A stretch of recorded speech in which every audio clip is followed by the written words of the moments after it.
Basic Science Year 7. Topic: Frictional Forces. Hello there. My name is Mr. Chukwu. I am happy to be here with you. I'm here to take you on an exciting journey through the world of science. In this lesson, we will learn about force. In the last lesson, we learned about balanced and unbalanced forces. We learned that balanced forces are equal in sizes and cancel each other out. This is why objects acted upon by balanced forces do not move. Unbalanced forces, on the other hand, cause objects to move in the direction and speed of the resultant force. In this lesson, we will learn about frictional forces. But let's begin with understanding what friction is.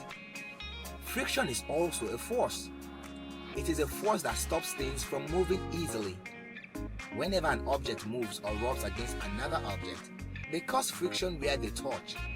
These forces act in the opposite direction to their movement because the force acting upon one object goes in the opposite direction of the force acting upon the other object. Friction makes it harder for things to move, so it causes something known as resistance. Friction is just that simple. You will find friction everywhere that objects come into contact with each other. The force acts in the opposite direction to the way an object wants to slide or move. If a car needs to stop at a stop sign, it slows down because of the friction between the brakes and the wheels. If you run down the sidewalk and stop quickly, you can stop because of the friction between your shoes and the cement. But what happens if you run down a muddy road or sidewalk and you try to stop? Friction is still there, but the liquid makes the ground and surfaces smoother and the friction a lot less. Less or low friction means it is harder to stop. Low friction is also the thing that happens to cars when it rains. That's why there are often so many accidents when cars are driven at high speed on wet grounds. Even though the friction of the brakes is still there, the brakes may be wet and the wheels are not in as much contact with the ground. Cars hydroplane or glide uncontrollably when they go too fast on puddles of water.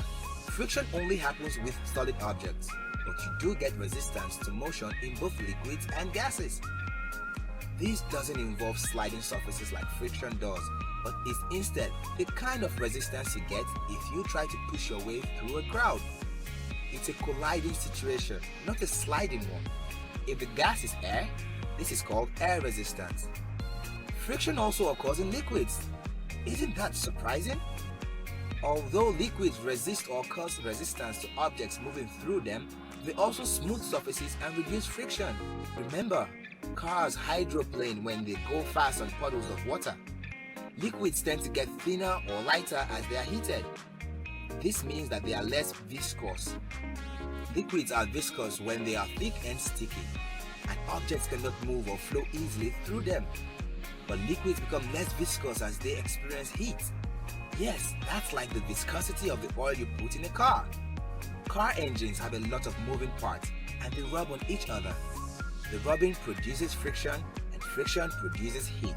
When oil is added to a car engine, the oil sticks to surfaces and helps to decrease the amount of friction and wear on the parts of the engine.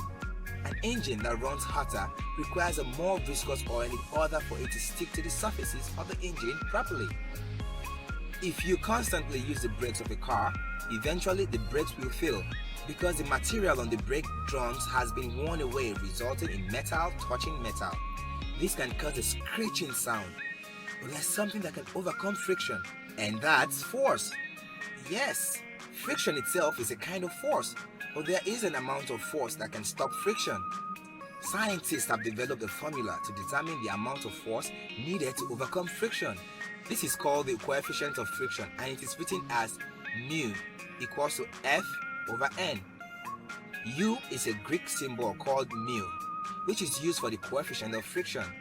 F stands for the frictional force needed to move an object, and N stands for the normal force or load or weight of the object being moved.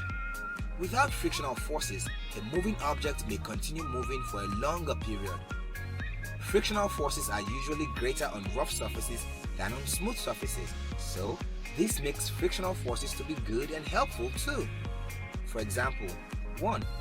A basketball star can grip a ball and control it better in a dunk because of greater friction. 2. When we walk, we don't slip easily because of the friction between our shoes and the floor. 3. Each time you ride your bike, friction between the tires and the road help you not to skid off. Frictional forces can be unhelpful if you don't lubricate your bike regularly with oil. The friction in the chain and axles increases.